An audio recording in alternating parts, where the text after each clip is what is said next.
Okay, so welcome to chapter 22. We will be doing reactions of enolate chemistry. Such reactions will be the aldol, an intramolecular aldol, a Claisian, the intramolecular Claisian, which will be a Diekmann. We'll do Michael additions, and we'll finish up with Robinson annulation. So that is about 6 different types of reactions, and they all involve the first step, which is step 1. You have to generate an enolate. And so you use a base. We'll look at the different bases. Pay attention to the different bases for the different types of reactions. Pay attention to the different types of products because you're going to have to work back to what the starting material is. And then the electrophile. So once you generate your enolate, okay, so that's your nucleophile, that's your negative carbon, then your electrophile will be a carbonyl, carbon, right? So if you did the resonance structures here, you would see that that makes this carbon a positive. That's your electrophile, see? Or it can be in the Michael, you'll find it's this carbon here that is your electrophile. And so if you did your resonance structure there, you could see that that would be your electrophile there, carbon. So that's what these have in common, a step 1 and a step 2. And these are very powerful because you're making new carbon-carbon bonds. Okay, so this one is the aldol reaction.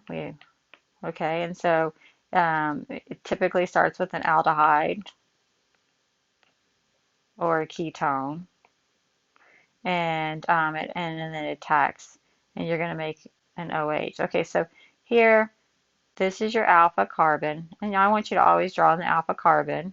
This is your base, and we're going to generate an enolate. Now, notice there's only one starting material here. Let's do our monkey face, okay? You're going to have to draw in another one because this is a condensation, and then the electrophile is another molecule of this compound here. And so now this carbon goes here, and this is actually a hard thing to do when you start doing it.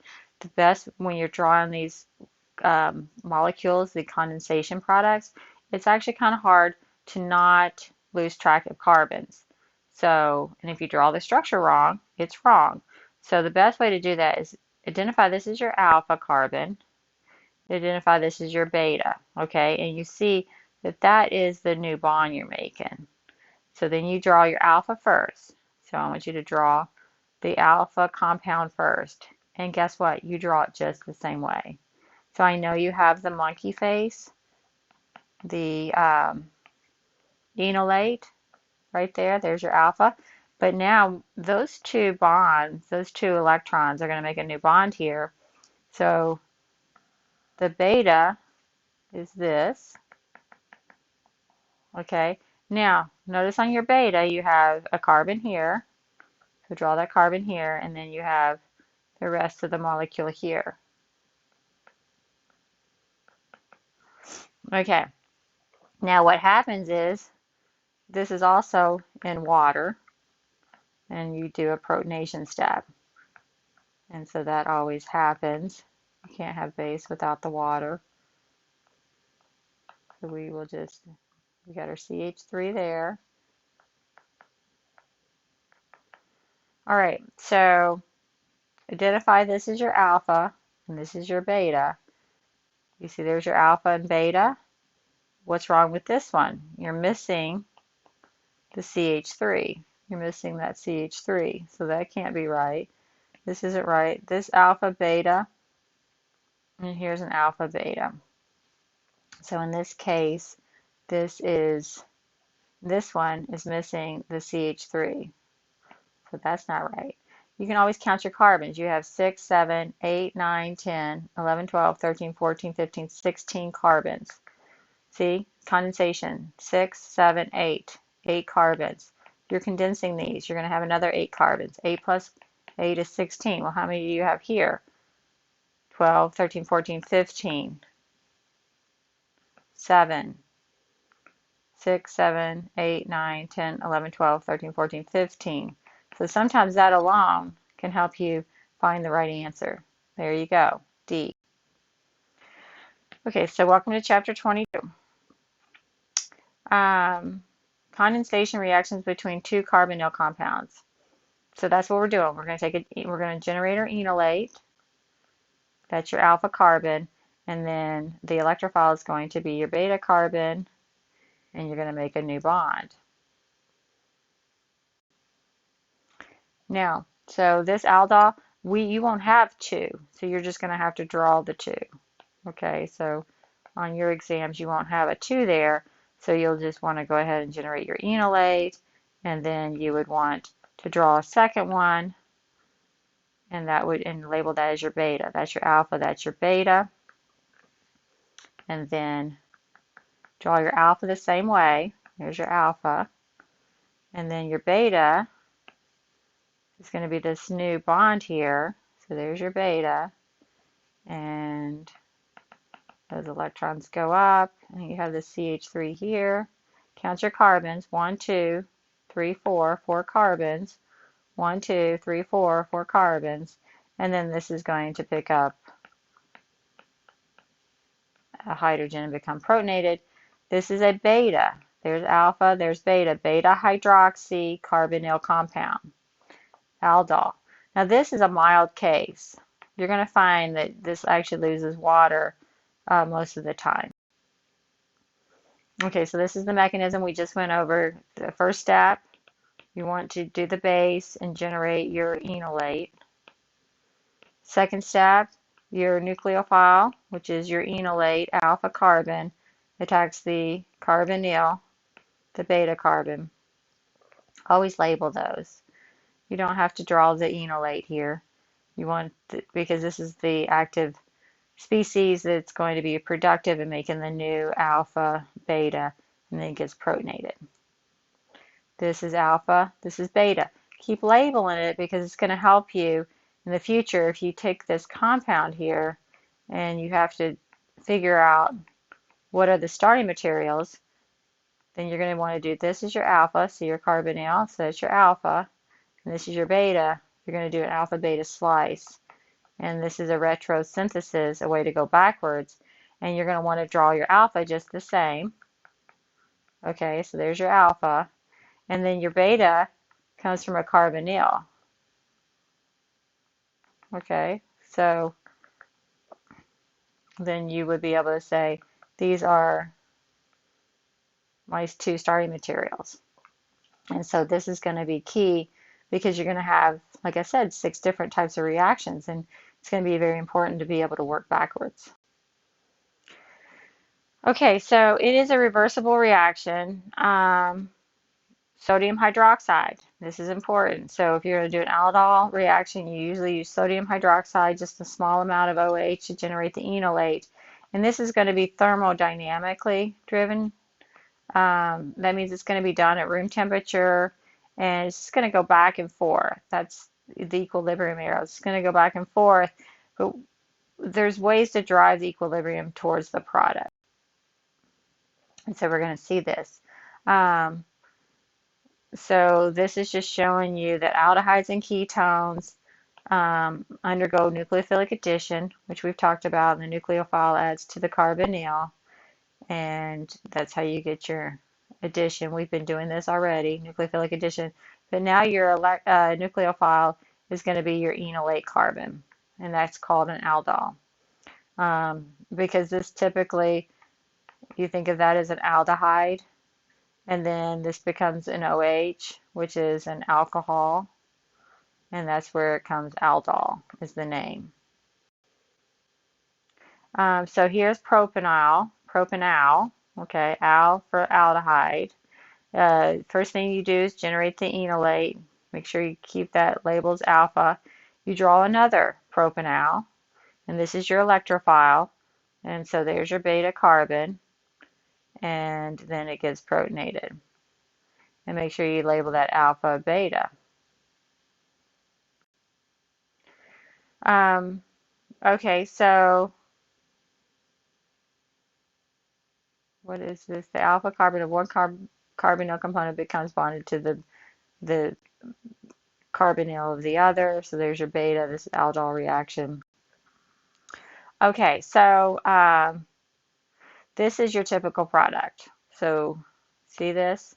So what happens is, like I said, it's usually not, the aldol, initial aldol is not usually isolated. So even though you have this, and there's your alpha beta, beta hydroxy, and it gets protonated, you tend to lose water. Okay, it's hard not to. Okay, so where's the water come from?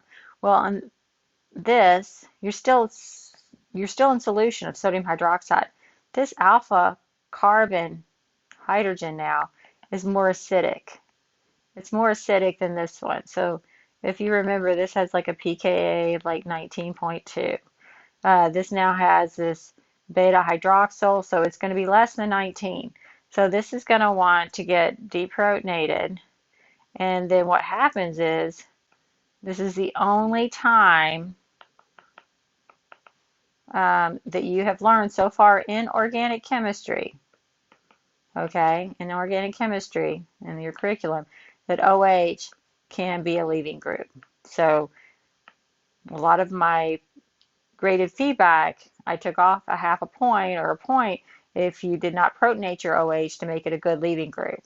This time, OH is a good leaving group, and this is going to be called an E1CB. So that is a mechanism. E1 is unimolecular elimination, just like we've done E1. CB stands for conjugate base. So what is the conjugate base of H2O? Take away a hydrogen, it's OH. So it's E1 conjugate base, E1CB. And so this is what happens here. This is the mechanism to get the alpha beta unsaturated carbonyl. Here we have, this is a mechanism. Notice there's 3 curved arrows. And this is an E1CB to lose water. Why does it go? Why does the OH leave? Well, that's because to reform a carbonyl is so energetically favorable, okay? It is so energetically favorable to reform that, the carbon-carbon double bond, okay? A lot of times that's what is good for carboxylic acid derivatives, but also the carbon-carbon double bond. It's so energetically favorable because why? We have an sp2 here, sp2, sp2, sp2. Especially here, we even have some more sp2. So it's a conjugation. It's an energetic drive, and we've talked about that. So the driving force to make OH a good leaving group, or an okay leaving group in this, is the conjugation. And you can get both cis and trans. So typically you want to go all the way to the elimination of water. It's just showing you that it's very hard to get the beta hydroxycarbonyl compound isolated because of that conjugation drive. So this is just showing you the E1CB mechanism. So you deprotonate this. Oh, I did 3 arrows, but this is actually correct. Because it's E1, you got to do stepwise. So yes, then you have your electrons there. So that's E1, and then the conjugate base is your leaving group. And it's resonance stabilized enolate, and that's the driving force. And here we got the E1CB mechanism. And we've talked about this. It's a carbon anion, not a carbon cation. And so that's kind of new. and it forms a conjugated double bond. That's why we lose the water. So that's why it's okay for such a poor leaving group to leave. Okay, so you need to be able to look at this and be able to figure out what the starting materials are. So that's going to be important. So here, this is an alpha, and this is your beta, and you do alpha beta slice. So here, you just, with your alpha,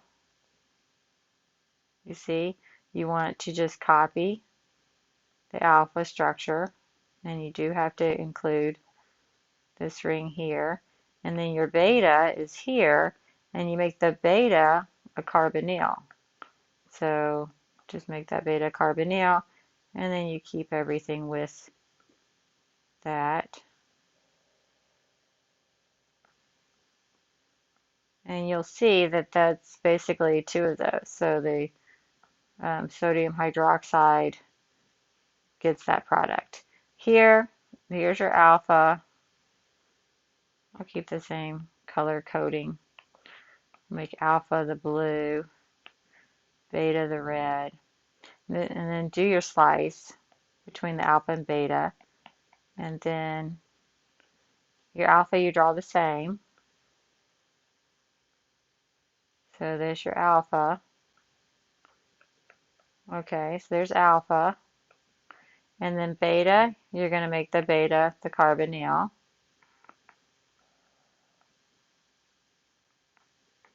There's your beta. And so then that's just sodium hydroxide. And so this slide is showing you that.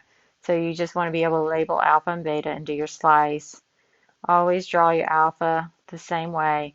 And then the hydroxyl, make it a carbonyl for the beta. And same thing here. Label alpha and beta.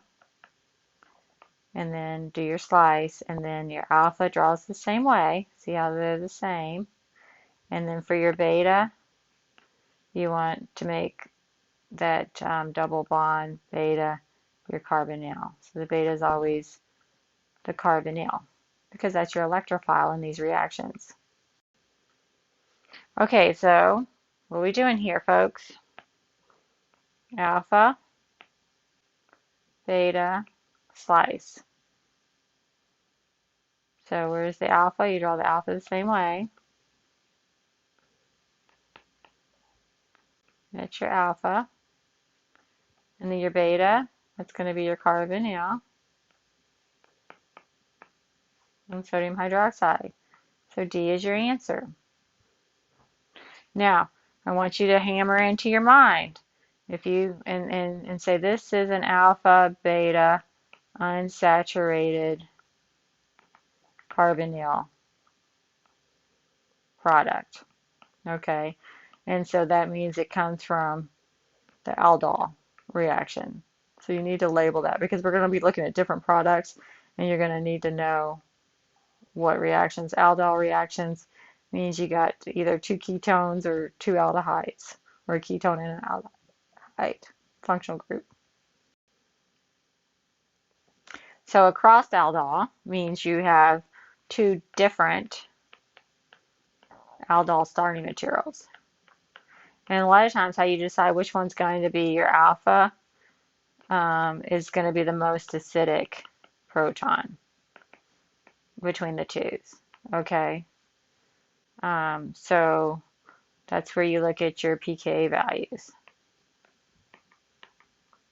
Okay, so here we have this is your alpha, and then if it reacts with itself, it's not crossed, that's self condensation. And here, this is your beta, and this is different. And so here's your alpha. Here's the alpha, and here's your beta. And you see your beta has 3 carbons there. Propanol, if you started with that as your alpha, okay, and then reacted with the acetaldehyde, that would be your beta, and this would be your product. Or if it reacted with itself, this would be your product. Do you see how they're different? Do you see? So depending on which one reacts first, you get lots of different products. And so this is not great if you have lots of different alpha hydrogens because you can get a mixture of products. So if you're the scientist designing the cross-aldol reaction, it's really nice to have only one carbonyl component that has the alpha hydrogen. So you see that there's no alpha hydrogens in this benzaldehyde. It's called benzaldehyde. So here we have, this is your alpha, and it's the only alpha, and then this is your beta. You get this, and you notice this is an intermediate, and then you basically will lose E1CB to get the alpha, beta, unsaturated product. And that's cinnamaldehyde. Actually, that's fun to work with. It smells really nice. Smells like cinnamon. Here, how is this any different? Oh, they're just showing you that this is the trans and this is the cis. It looks the same. Oh, they're just saying plus cis. Oh, this is not, that's an aldehyde, that's a ketone. So it doesn't matter whether it's aldehyde or ketone. It's going to still have the same alpha. Okay, you can also use other compounds. The beta dicarbonyl compound is great for an enolate. So this is sodium ethoxide. The reason why is because this is an ester, so you'd want to keep the same.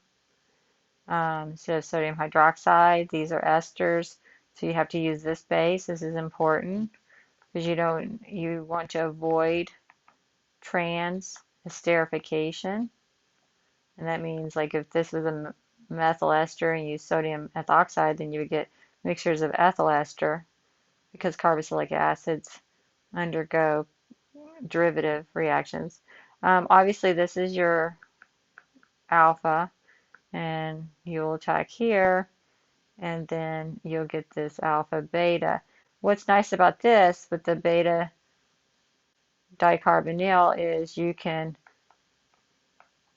add acid and heat, and you can decarboxylate. So you want to look for that. Remember the decarboxylation reaction?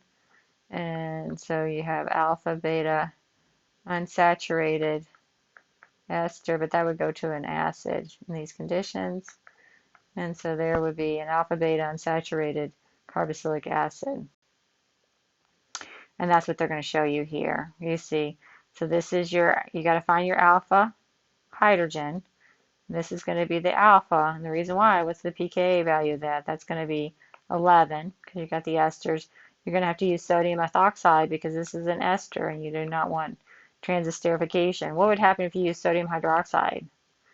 Well, this compound here would go to a carboxylic acid, and now it's not going to work because now you got acidic protons. Okay, these have a pKa of 5. So which protons are going to be deprotonated in base? It'll be these and not this one. This is a pKa of 11. So you don't want sodium hydroxide. You don't want sodium methoxide, which is NaOCH3. You don't want that because then you're going to have a mixture of these ethyls going to methyls. So pay attention, otherwise I take off, you know. You got to use sodium ethoxide, which is OCH2CH3. All right, so anyway, this is our alpha, this is our beta. We make an alpha beta hydroxy compound that's not isolated. It loses water. So this becomes your enolate, and you have E1CB, and you get an alpha beta unsaturated product.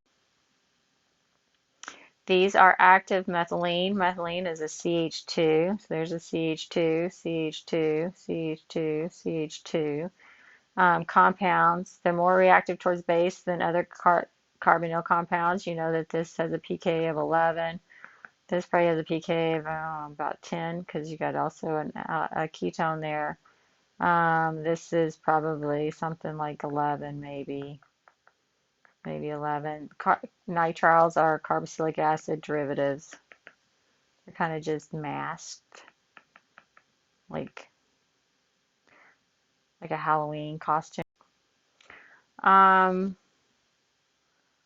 so this is showing you formaldehyde here. This is formaldehyde, and this is the cyclohexanone. So you see there's no alpha carbon hydrogens on this formaldehyde. Okay, those are not alpha, there's no carbon.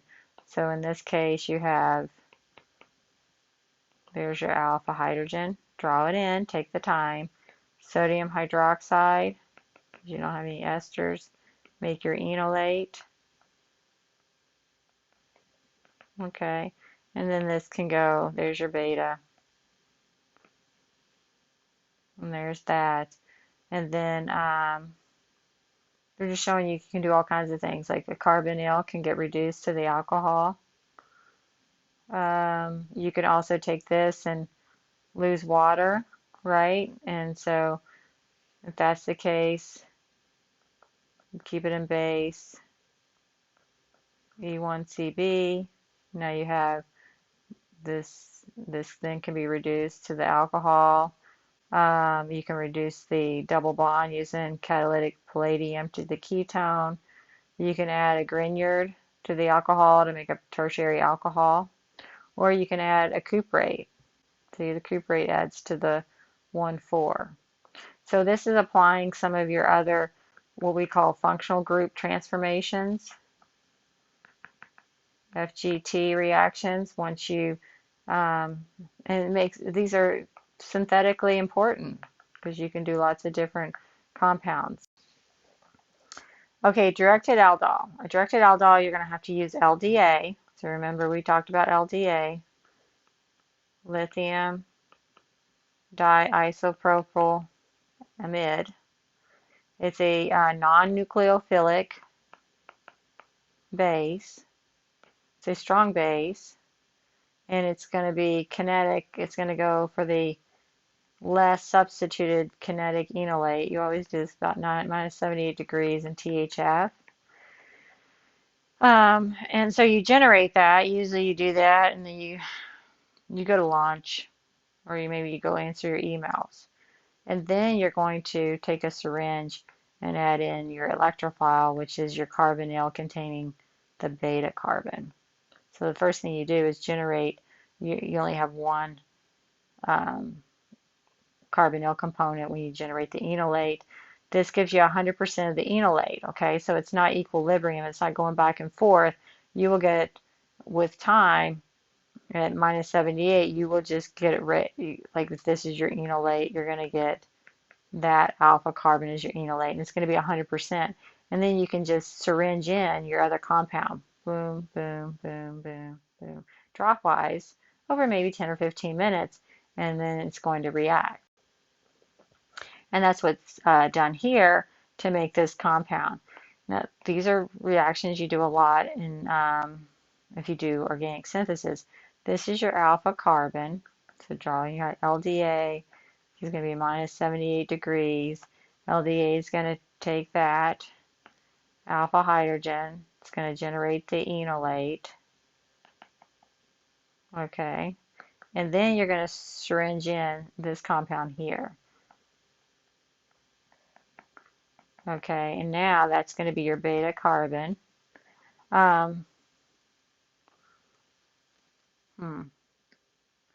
Interesting. Okay. And then that generates the OH, and you do several other steps. Okay, so let's look at an intramolecular. Intramolecular means the beta carbon and the alpha carbon are on the same compound. Okay, so they're on the same compound. That means intra. The opposite of intra is inter. And we talked about intermolecular forces, IMF, and that's like hydrogen bonding and dipole-dipole. And those determine like boiling points and melting points. And that's because like if we have two compounds, um, like this is a dipole, intermolecular forces, we want to break these apart when we're boiling something.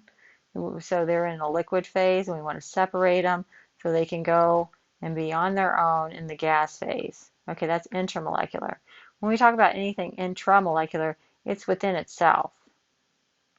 Okay, so we're talking about just within itself. So now we're talking about intramolecular, so the alpha and the beta carbons are going to be on the same compound. So you don't draw a second molecule. So you need to be able to spot this. So this is a 1, 2, 3, 4. Okay, so this is, we call it a 1,4 dicarbonyl. And I see that this is a ketone. Okay, this is a diketone. So that means an intramolecular aldol is possible. One of these are going to be the alpha. We got to assign the alpha carbon, and we got to assign the beta carbon, and then we'll do the reaction. And I always remember 1,4 for a dicarbonyl. What's 1 plus 4? It's going to make a 5-membered ring. Okay. Now keep in mind, I'm going to show you with the Claisian and the Dieckmann. I'm going to show you with the Dieckmann, we're going to subtract those. Okay. But the aldol, we add them to make a 5-membered ring. So now we just got to say, okay, so this is our alpha. We generate our enolate. Then this other carbon with the carbonyl needs to be the beta. Okay, and so then you've got to 1, 2, numbering's good, 3, 4, 5, and there's your 6. Okay, so this is your alpha is negative, and it's going to go there, and then you can go ahead and do your here's your OH, that's your alpha, that's your beta, and then you're still in base, so this is going to do an E1 CB to make an alpha beta unsaturated carbonyl. And this is great for synthesizing 5-membered rings. Okay, so this is the mechanism we just did. You generate your enolate, and then your enolate's going to do an intramolecular attack at the beta carbonyl. So now you've made a 5-membered ring. And then this is going to be deprotonated. There's your E1 CB to make your alpha beta unsaturated bond. So which one do you choose? It has to be the membered ring. See this? This isn't going to happen, a 3-membered ring. So if you chose HB, it's not, 3-membered rings aren't going to happen. There's something special about 5 and 6-membered rings that are thermodynamically going to happen. They're going to synthesize, they're going to happen. Okay, so that means that this has to be your alpha carbon and this is your beta. And that gives you the stable 5-membered ring. Here we have, so even though this is called heptan 2,6-dione, and you can number 1, 2, 3, 4, 5, 6, 7, heptan 2,6-dione, we call this a system. 1, 2, 3, 4, 5. It's a 1,5 dicarbonyl. And a dicarbonyl 1,5, what's 1 plus 5? It's 6, so it's going to make a 6-membered ring. Okay, and so you can redraw it, whatever, but this could be your number 1, and you make your enolate, and then you see that that's 2, 3, 4, 5. This is your beta 6, 7, and so this is going to tag there, and then you're going to make an alpha beta unsaturated 6-membered ring, and make sure you got your carbon count. If you don't, it's wrong. Why are these important? It's because these structures of, if you take, biochemistry or any other biology classes, you'll see that this is known as steroids, and these are biologically active molecules, A, B, C, D, and that's the generic structure, and depending on what functionality they have at different points determine whether it's estrogen or progesterone or testosterone, but these are your hormones. And this is one of the reactions that allows us to get into these 5- and 6-membered rings for synthesis, so we can make synthetically different steroid analogs. And this is showing you here. So this is your BCD ring to synthesize the A ring. So the A ring here is 1, 2, 3, 4, 5. So 1,5 dicarbonyl. This is going to make a 6-membered ring. This is going to be your alpha carbon. That's your beta. This is going to come here, and then you can do the unsaturated.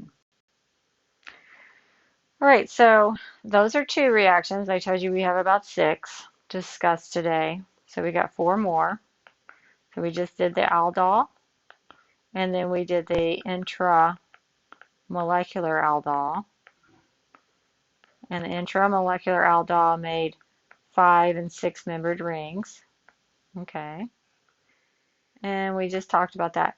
Now we're going to talk about the Claisian, and then the intramolecular Claisian is going to be called the Dieckmann. So we're going to look at those. Now what's different between the Claisium?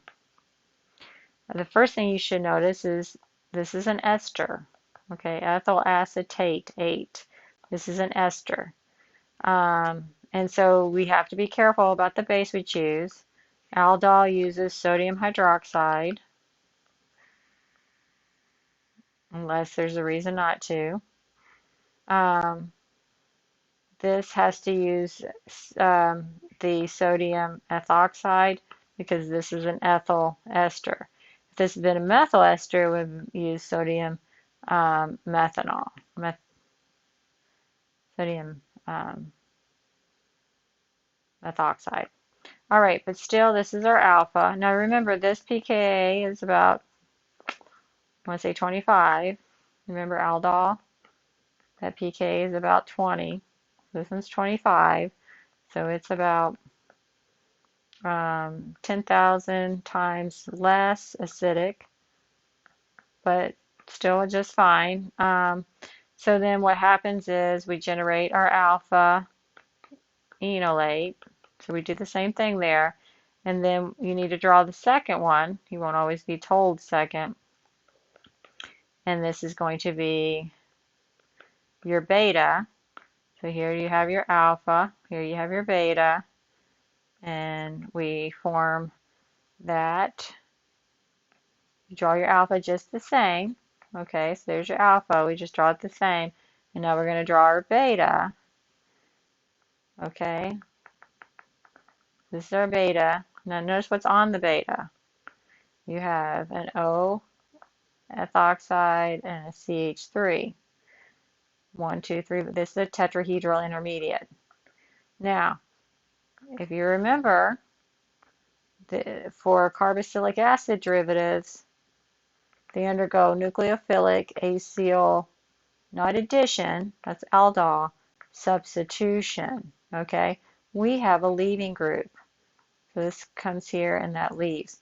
We don't need acid catalyst because reforming of this carbonyl will drive the O ethoxide. It's a strong enough driving force to go. So that will go, and that's how you get the carbonyl here. So this is your alpha. That's your alpha. But notice your beta now is a carbonyl. So you're making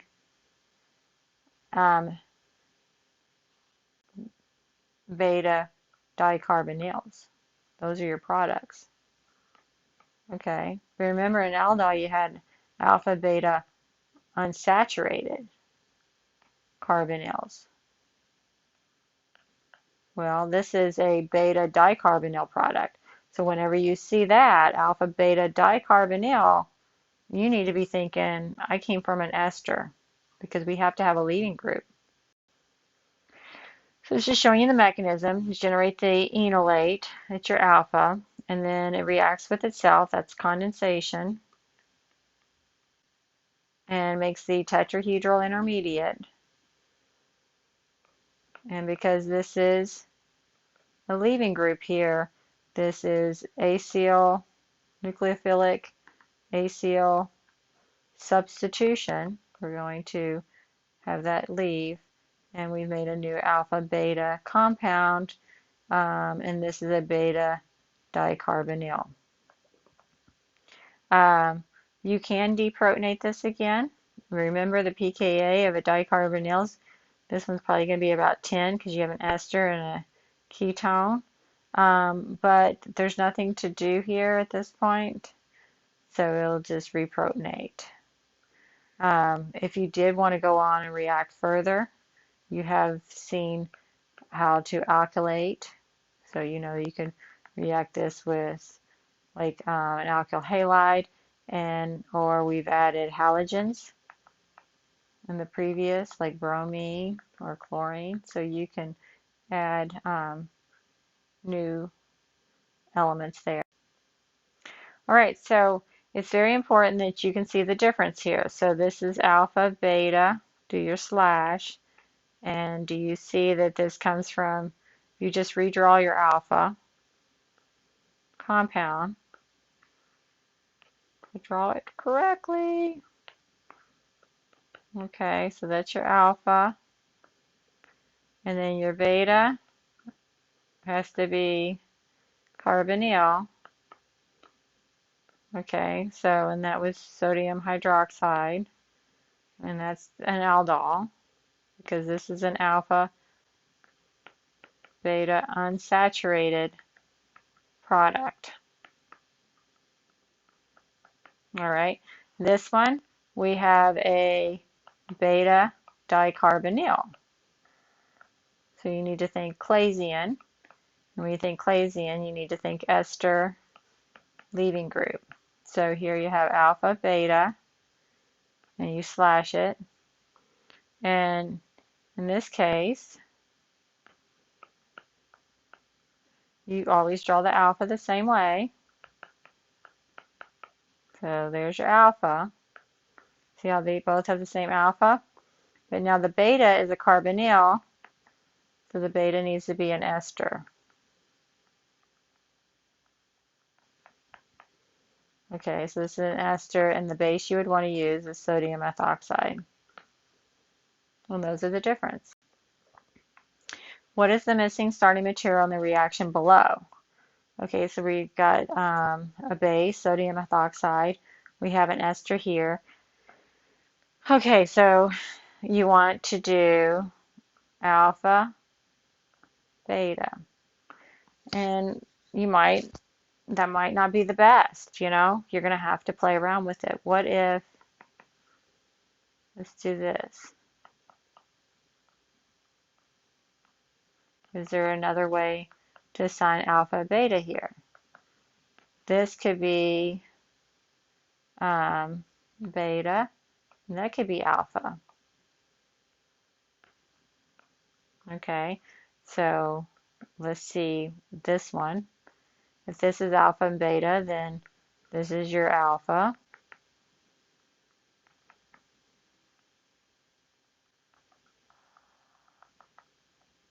Okay, and then your beta would have to be something like this. Okay, because it is a beta dicarbonyl, so we have to come from an ester. Or if we do this one here, where this is your alpha, My retrosynthesis. Oh, you don't need a second slash. Okay, so my alpha there would be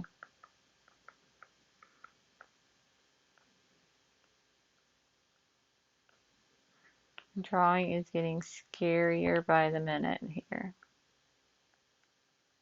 Okay, so that's my alpha.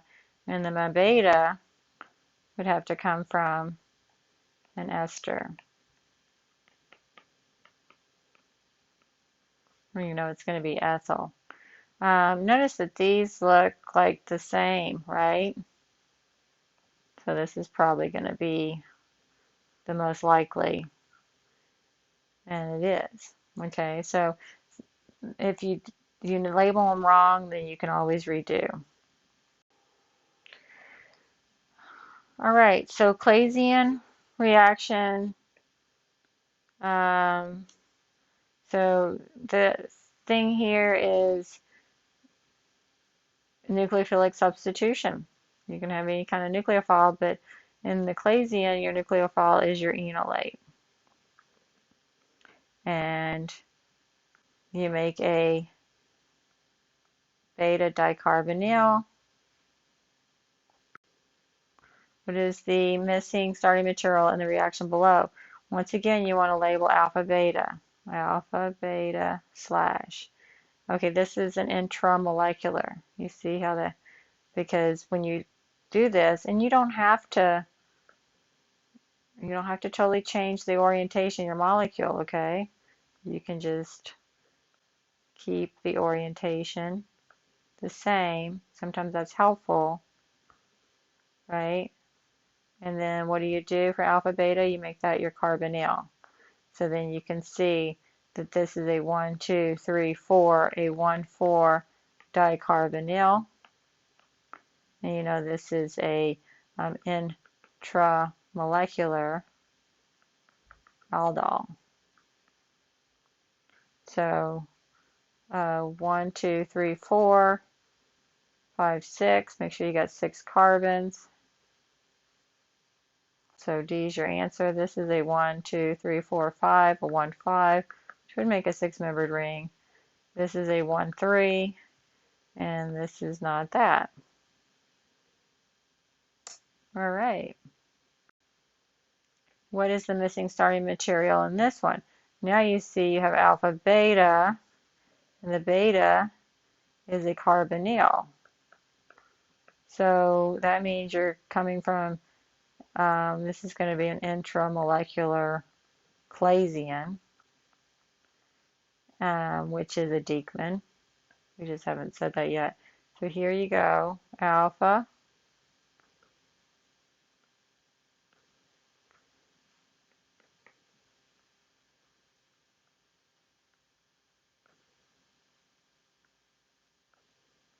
and then when you get to the beta, you're going to have to make that an ester. And what do you have here? 1, 2, 3, 4. So what happens here? This becomes your enolate, and it becomes your leaving group. 1, 2, 3, 4, 5. Still, I would call this an intramolecular. I wouldn't call this a Claisian. This is just a weird one. Aldol, because you're, so what do you have here? 1, 2, 3, 4. 1, 2, 3, 4. 1, 2, 3, 4. 1, 2, 3, 4. 1, 2, 3, 4, 5. 2, 3, 4. Yep, so that's not right. Count your carbons, folks. Here it is. So this is your alpha, and this is your beta. 1, 2, 3, 4, 5. Cross Claisian. That means you have two different esters. Now, what you saw back there was sometimes they don't just fall in these classical buckets. Chemistry does what chemistry does, so you always follow the principles. This is your alpha carbon. It's the only one you have. pKa of about 25, sodium ethoxide because you have esters, so you need to use that as your base. Otherwise, you're going to get mixtures and your life will be miserable if you have mixtures. All right. So this is your alpha. Now, then, once you do that, because this is one of those things, you're not using LDA, so you don't have 100% of your enolate. It's an equilibrium. So you want to make sure that your other, the beta does not have any alpha hydrogens to compete with. This is not a directed. So then you come here, and then that's going to, how do you draw these? Make sure you draw your alpha. I'm going to take the alpha and I'm going to turn it. Okay, well, we could keep it the same way. So there's your alpha. You just draw it the same. Notice it's just the same. And then your beta here is the carbonyl, because this is going to leave. This is going to be a leaving group. And then just make sure you get all your carbons on your beta. You can count them. 7 plus 2, 3, 4. 7 plus 4 is 11 carbons. 6, 7, 8, 9, 10, 11, 11 carbons. And you see that that's your alpha beta. You made a beta ketoester. Here we have the alpha, and this is your beta. Notice this is a cross, another example. You don't have any competing alpha hydrogens, and this is going to do, we'll do the full mechanism here. There's your alpha, your beta. This is nucleophilic acyl substitution. This is going to come back down, and that's going to be your leaving group to get the new alpha beta bond dicarbonyl. Okay, so what about here? I think that's the same thing we saw. Now this is not good because you have two competing alpha. So if we make this your alpha, then your intermediate looks like this. But you're just looking for the best answer here. So your job is just to apply the principles. There's your intermediate, and then this is your leaving group, and there's your alpha, and this is your beta. And so B is a correct answer. This was from aldol. This is an ester, okay? So you're not going to have alpha beta unsaturated. You're not going to have alpha beta unsaturated because you have a leaving group. Okay, so sometimes you can buy these reagents called ethyl chloroformate. They stay in the freezers, or diethyl carbonate. And it's nice because you have a leaving group. And why would you use this? Well, you'll see here that these make beta dicarbonyls. And you know in beta dicarbonyls, you can add acid and heat, and you can lose CO2. So you can hydrolyze this and then lose CO2. So it is a way to make this alpha carbon more acidic. And when you make that alpha carbon more acidic, you can alkylate it or halogenate it, and that is synthetically useful. And these are cheap; these aren't expensive. You do, especially with ethyl chloroformate, you don't want to breathe this stuff in. These things are volatile and they can be reactive with your lungs. Keep those compounds in the hood. So it's nice if you do work in a lab that you work with someone that maybe has more experience and they can tell you what are health hazards. Okay, so basically sodium ethoxide, this is your alpha, and then notice there's no competing alphas. This is basically going to generate this. I will draw this out. Here's your alpha. This is your beta.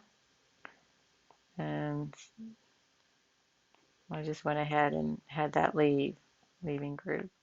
So you have this. Here you can put this compound here. And then what's nice okay, this is your mechanism, the full mechanism. You show the tetrahedral intermediate with this being your leaving group. You know Cl is a better leaving group, so the chloride will leave. And now you have your beta keto ester. And so here, this is that example. This is your alpha. This is your beta. You make your tetrahedral intermediate, which I will take the time to draw here for you. And this is your beta. Your intermediate is a tetrahedral intermediate, so it needs 4 things. And then this is your beta. You're going to have a leaving group, and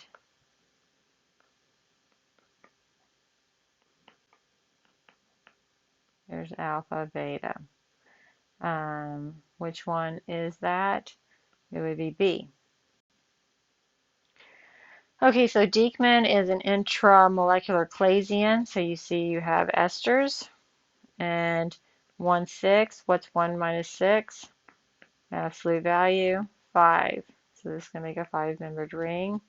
The reason why you subtract is because you have a leaving group. Okay, so one of these is going to be the alpha. And then this makes this other carbonyl, the beta. This is going to come. And then you're going to get 1, 2, 3, 4, 5. So draw your 5-membered ring. And this is going to be your alpha. Okay, so that's your alpha. You're going to have to draw this ethyl ester over here coming off of the alpha. And then if this is your beta, that's your beta. It looks something like this. It has to be a tetrahedral intermediate. So 4 things, yeah. So then the next thing that's going to happen is this is going to be your leaving group. And what does that look like? There's your alpha. And then your beta is a carbonyl. So there's your beta. This is your alpha. That's your beta. And you made a 5-membered ring. If you have a 1, 7, 1, 2, 3, 4, 5, 6, 7, it's going to make a 6-membered ring.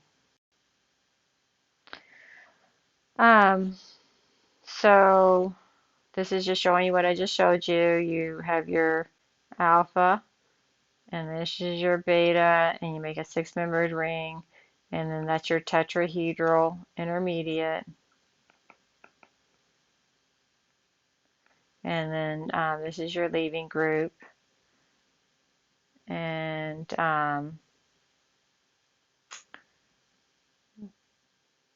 it gets protonated. Not a big. All right, so here, how do you make this? You need to decide what's going to be your alpha and your beta. And this is going to be your beta because it has the ester has left. There's no ester. It's your beta. So this is your alpha, and there's your beta. And when you redraw this, like I said, just don't worry about your orientation. Kind of draw it just the same. You see how you broke this bond here? So you broke that bond, and then make that your CH3 now. So we have methyl, and then you can make that CH3. And so that you can count 1, 2, 3, 4, 5, 6, 7. So it's a 1,7 dicarbonyl. And since they're esters with leaving group, 1 minus 7, absolute value is going to be 6-membered ring. And that's what you have there. So now you got to look for the 1, 7. 1, 2, 3, 4, 5, 6, 7. This is 1, 2, 3, 4, 5, 6. This is 1, 6. That's going to make a 5-membered ring. Okay, so now we have 2 more reactions to go in this chapter. Once again, always start with your enolate. That's your nucleophile. And then what's different on these is your electrophile. And this is a Michael reaction, and a Michael is just a 1,4 addition. So in chemistry, like dissolves like. A carbon nucleophile is going to be attracted to a carbon electrophile. Okay, so a carbon electrophile, and what you have here in a Michael and a one, this is a unsaturated, alpha beta unsaturated compound. If you do your resonance structure, you will see that that makes that carbon here, the 1,4, we call this 1, 2, 3, 4. We call this like a 1,4 addition. Okay, so you've seen this before, but this makes this a positive. And so that means a negative is attracted to a positive. And so that's what's happening here. And so this is an alpha beta unsaturated compound is a Michael acceptor. Okay, so that's considered a Michael acceptor. So you generate your enolates. This is a pK of like 11, right? This is one of those um, beta dicarbonyls. This is going to be your alpha, your enolate, and this is going to be your beta. So now notice that you make your beta the unsaturated carbonyl. Right. So it's an alpha beta unsaturated carbonyl is so your beta in a Michael needs to be a double bond. Before we were like, oh, it needs to be a carbonyl that comes from an ester. For the Clasian, oh, it needs to be a carbonyl that comes from an aldol. Okay, now it needs to be a double bond that comes from a Michael acceptor. So this is your beta here. This goes like this. What is it? You want to always draw your alpha the same. Okay, so we just redraw the alpha, and then that's our alpha. So this is our beta. There's 3. Um, no, I can't go back. Let's see. So this goes here. Yeah, that goes there. So,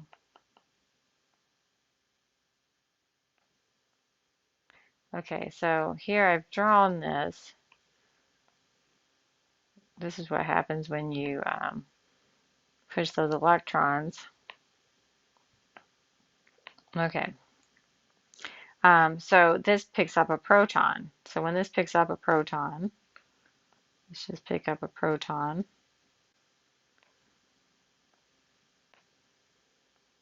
Okay, this is an enol. And you know, an enol's tautomerize, and that's how it goes back to um, a carbonyl. So I can draw this here, and you can see. So when it goes back to a carbonyl, and this carbon picks up this hydrogen, that's 1, 2, 3, 1, 2, 3. This becomes your product. There's your alpha, there's your beta. You see, alpha, beta. It's just a single bond. But it's 1, 2, 3, 4. 1, 2, 3, 4. The beta carbon is in part of this 1,4 system, which is sp2, sp2, sp2. It's a conjugated system, so those electrons can move, and you make the enol, it tautomerizes, and that's how you get a carbon-carbon single bond. So here we have an alpha beta unsaturated compound.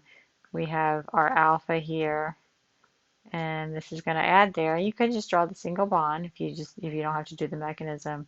And so you redraw your alpha, and then your beta is going to be at the single bond there. So this is alpha beta. So if you have an alpha beta slash and this is a single bond, then your starting material, well, you just draw the alpha compound just the same. Okay, so there's your alpha. But then when you're drawing your beta here, you got to say, well, it came from a 1,4. So 1, 2, 3, 4. It came from an alpha beta unsaturated system.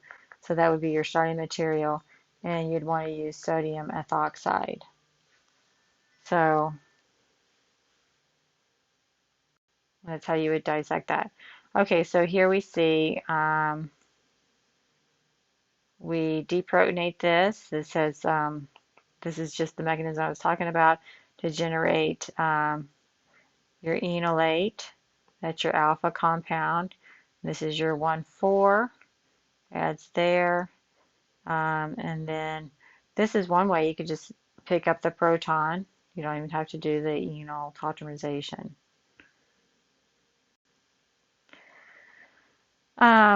So this is also a beta keto ester. Okay, so we just made this. So this is our alpha, and this is the beta keto ester. See, alpha beta keto ester. This is getting us to our last reaction, which is Robinson annulation.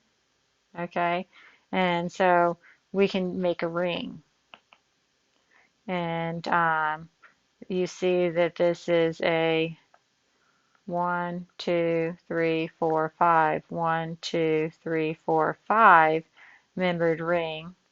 And so 1, 5, and this is a dicarbonyl. There's no leaving groups on the 1 or the 5.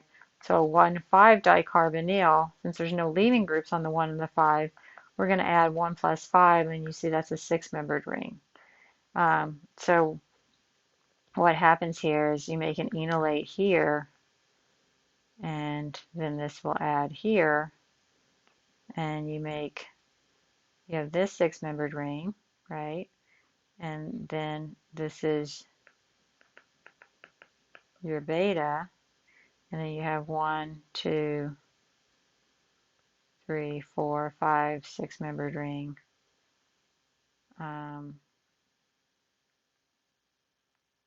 There's your 6-membered ring. This is your alpha.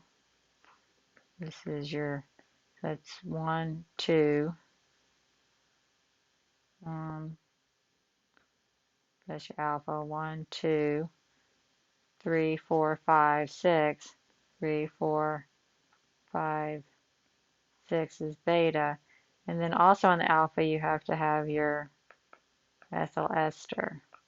And what you're going to learn too, so you can, that you would pick up the proton and then do an E1CB, so that can eliminate.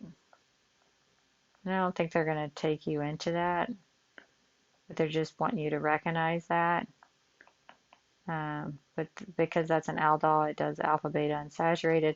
But then you can add acid and heat, and you can decarboxylate this. So this can actually go to this fused ring, and that's what the annulation is all about, to give you something like that. Okay, so, and this is important because estrone is a synthetic birth control, and this is how you can make it. This is an alpha beta unsaturated compound, and you can, this is your A ring. See the A? This is going to be part of your B ring. Okay, so that's your B ring. This is your C ring, and this is your D ring. So actually this is D. So what's going to happen is this is actually going to be, if that's D, this is going to be your C ring here. So this is how you do synthesis. You're going to generate the enolate here. This is going to add there. That's how you make your alpha beta. Here's your D ring. And then several steps will make this the B and the C ring. So it just shows you kind of a piece of how to synthetically make these 6-membered rings. All right, so which of one of the starting materials is the reaction below? All right, so we've got to look at this and say, what do we have? We have an ester. We have an aldehyde. This is your So this is how I do it. I'm like, okay, is this my alpha and that's my beta? Okay, so if that's my alpha, and then you can always do the other way too. So let's just start with 1 and see. So if that's my alpha, I got to draw my alpha just the same. So here's my alpha. Now my beta, and that's not going to work, because I can't make, if that's a single line for beta, then I need another carbon. So that's not going to work. So I'm going to erase that and go, okay, let's relabel. That is an ester, and so I did make that my alpha, but let's make this my alpha and this my beta. Okay, so now we redraw our alpha just the same. And so that's my alpha. So you agree that that's my alpha? And then my beta is a line. So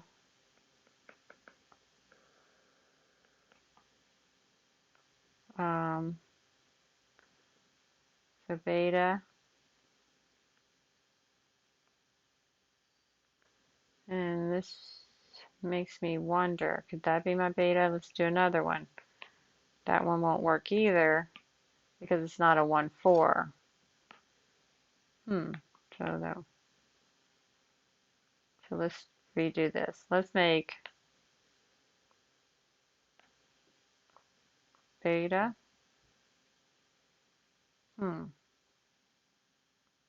Maybe this is a bad question. Let's look at this. So if this is my alpha, sometimes you let the problem work for yourself.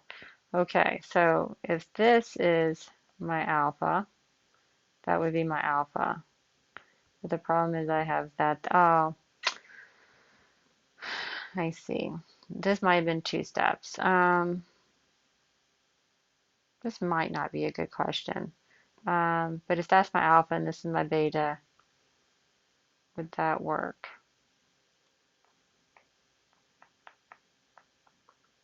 I'm not going to throw this question out yet because I like for you all to hear the thinking process. So if that's your alpha, this is your beta. 1, 2, 3, 1, 2, 3. What about that one being your beta because of the hydrogen here? So let's say that's your alpha.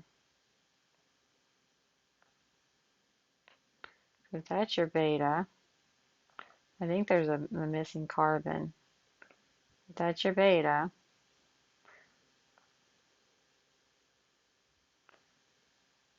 one, two, three, 1, 2, 3.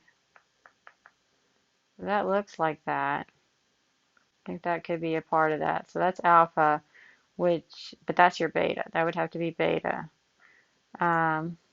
This is a bad problem. You just admit this problem.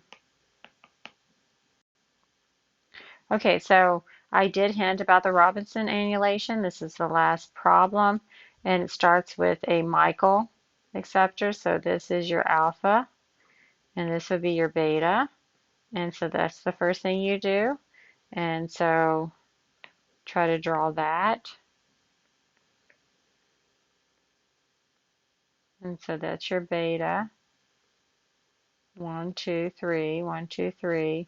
You made a new bond. And this is your alpha there. And so this is your new bond, the alpha and beta that you just made right here. And then you're going to have a second reaction. You're still in base. And this is going to be you see it's an alpha beta unsaturated. And that comes from the aldol. So then you're going to have a new alpha and beta. So you can actually erase this alpha and beta once you get that reaction. And then you've got to get to where's your new alpha beta. There's your alpha. Actually, that's not your alpha. Your new alpha beta is this one here. This is your alpha, and this is your beta. And so this makes an enolate here and this is going to attack that, and you're going to do the E1CB and make an alpha beta unsaturated. So first Michael reaction, and then second aldol. And that's what you get for Robinson annulation. And it always makes these fused six-membered rings, and you'll see, and they'll have a double bond. So this is your second one. This is your alpha beta. That's from the second. And so when you do retrosynthesis, you want to work backwards. So you do the last step first.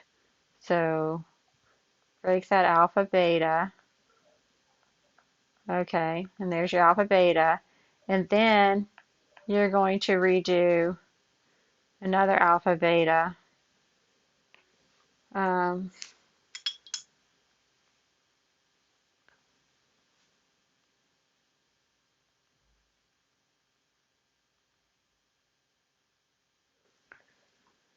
okay, and then you have a new alpha beta here. Um, so then you'd want to erase this here.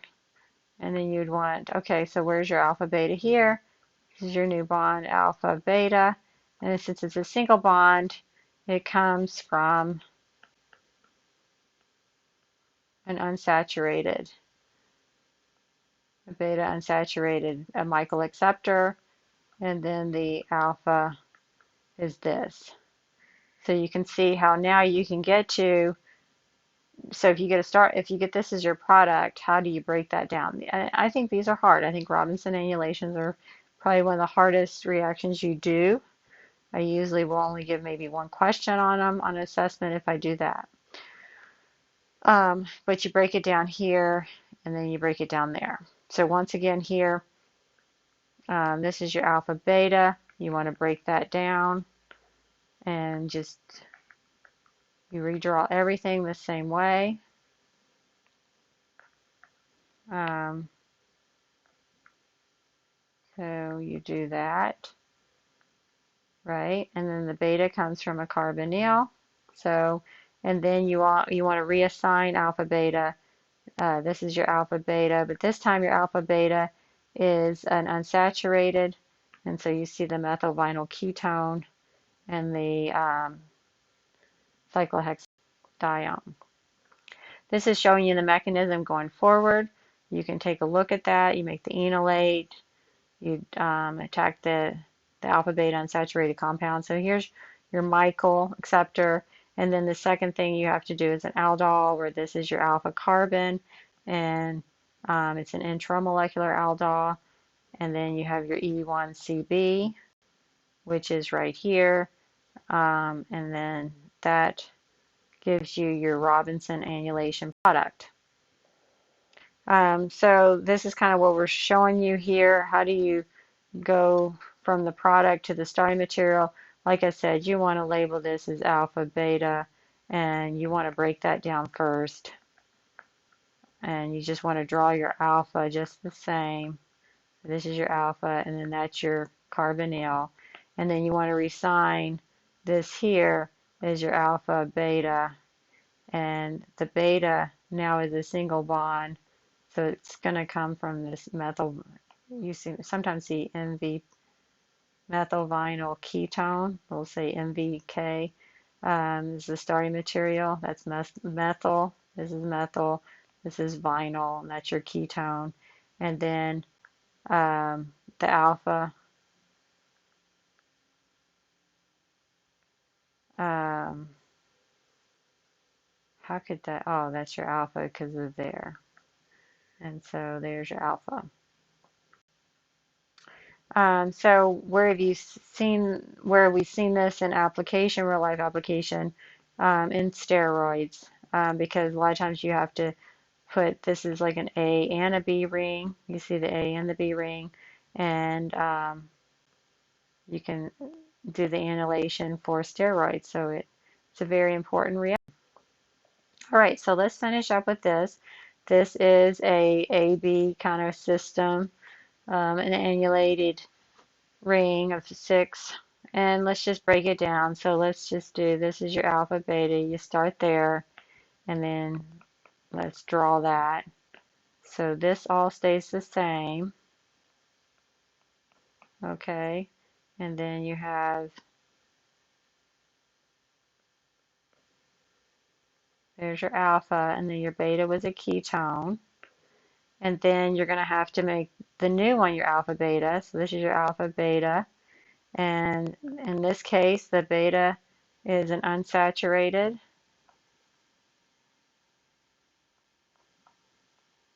Okay, so there's your um, unsaturated.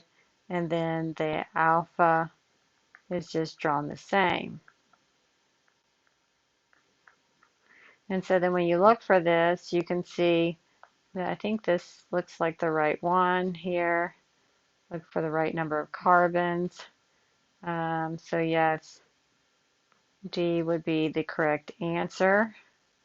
Because you have two carbonyls. This only has one carbonyl, and this one doesn't have, it should be a ketone. So D is the correct answer. And that wraps up this material.